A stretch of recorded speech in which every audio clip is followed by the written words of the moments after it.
teman-teman, kali ini kita akan membahas tema yang sangat menarik, yaitu generasi sandwich, which is us gitu ya.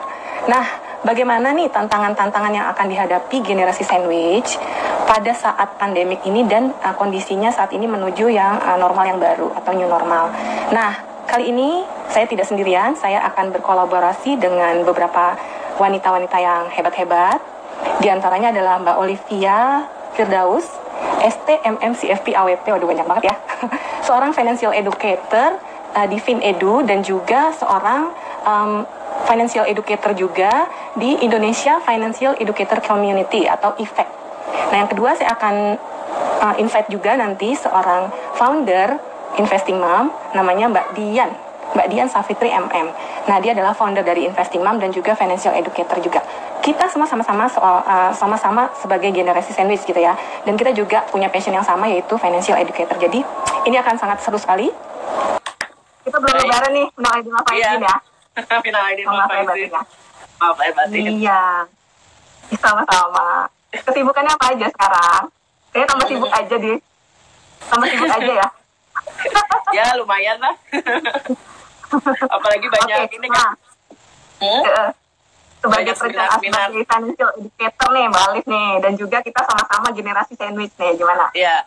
Gimana kita menghadapi ini nih, kondisi seperti ini Mbak? Iya Mbak,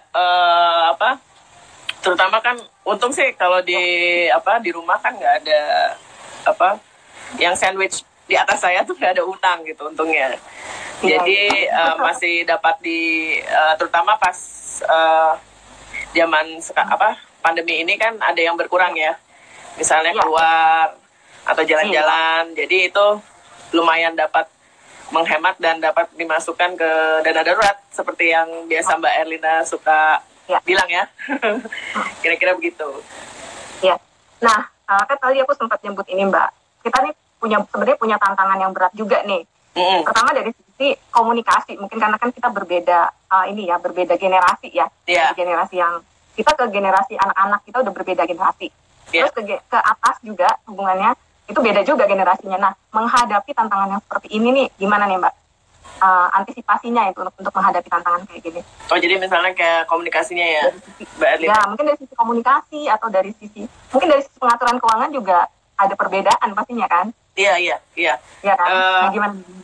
Intinya kan awalnya seperti saya pernah ikut satu sesi ya Mbak, itu mulainya dari komunikasi gitu ya. Dari komunikasi, jadi sekarang kita usahakan untuk komunikasikan bahwa kita itu punya budget-budget tertentu gitu. Jadi bukan kita nggak punya uang, tapi kita untuk pos yang itu kita udah ada budgetnya gitu aja. Jadi budget tertentu gitu ya. Iya.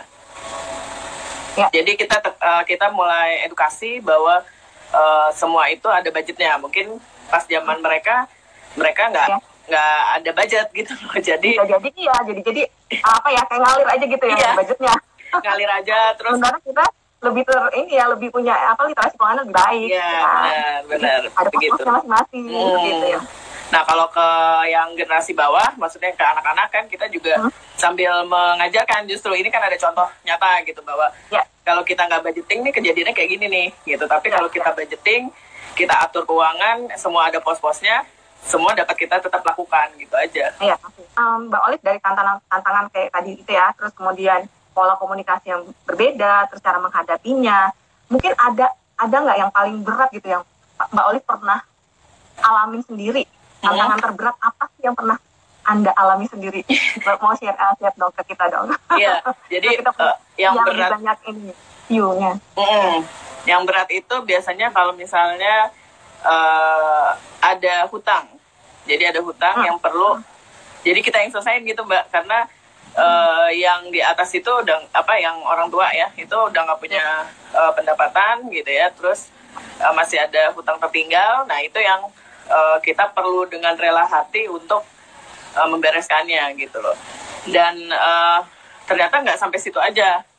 Jadi itu berakibat ke yang lain gitu ya. Misalnya kan ada saudara kayak saya tuh bertiga gitu ya, bertiga.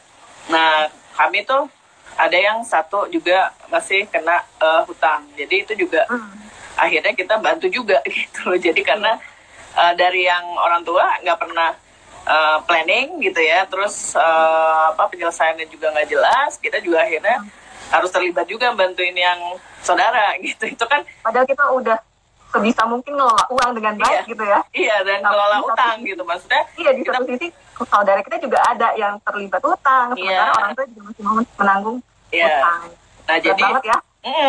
Nah untungnya sih justru ini bahan pelajaran untuk anak-anak malah. Jadi maksudnya kita dapat ambil contoh. Nih kalau kamu nggak mengelola pengeluaran ya begini, jadi berhutang, hutangnya nambah terus, nggak dapat bayar, ya mau nggak mau orang lain jadi kena juga gitu kan. Betul banget. Gitu. Betul. Dan itu adalah pelajaran yang sangat berharga ya Mbak Olive ya. Iya. Ya kan, buat kita dan buat anak-anak kita juga. Iya. Gitu ya. Oke, memang sih menurut riset memang kita sebanyak 47% itu kan kita di kondisi yang rata-rata usianya 40 tahun sekian dan menanggung beban-beban itu kan, beban anak-anak, beban orang tua. Jadi kita terjepit gitu loh, di kondisi seperti sandwich ini gitu ya. Dan memang kalau menurut saya sih memang butuh yang namanya, pertama adalah pengetahuan komunikasi dan juga pengetahuan untuk manage keuangan dengan baik sebenarnya.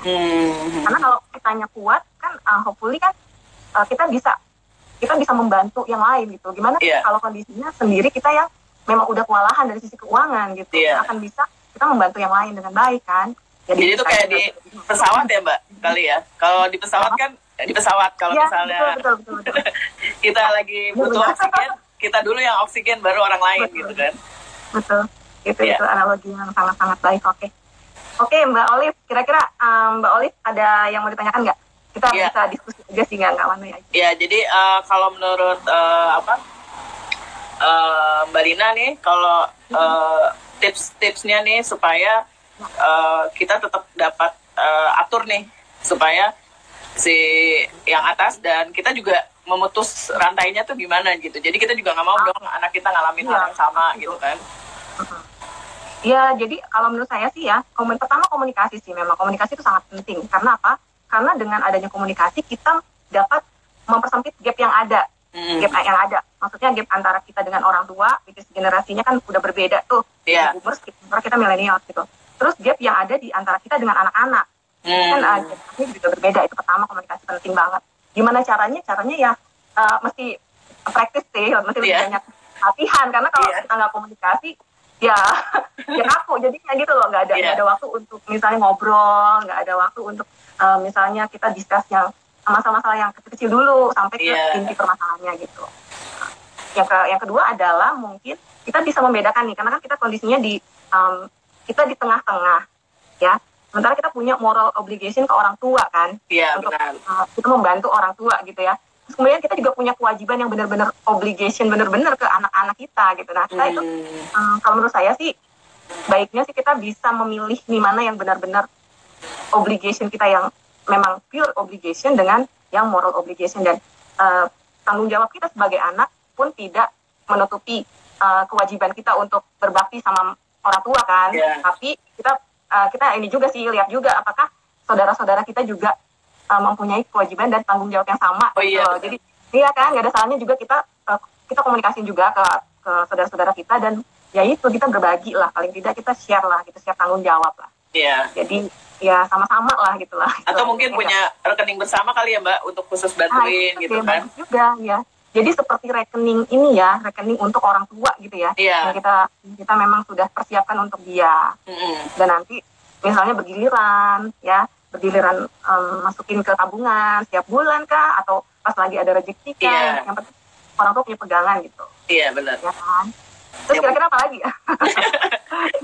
Ya paling yang menjadi kuat dari sisi keuangan dan dari sisi mental dan dari sisi kesehatan untuk diri sendiri dulu, kayak yang Mbak Alice tadi bilang kan. Kalau di pesawat kita siapin oksigen untuk diri kita dulu, baru kita membantu orang lain kayak gitu. Ya mungkin juga itu jadi istilahnya buat kita jadi kayak wake up call juga bahwa pengelolaan keuangan tuh penting gitu loh. Betul gitu ya. Jadi kitanya juga mungkin tadinya kita nggak terlalu ngeh juga sama pengelolaan keuangan, tapi begitu ada begini kan mau nggak mau, aduh ini tetap harus dipenuhi, sedangkan saya cuma punyanya segini gitu kan.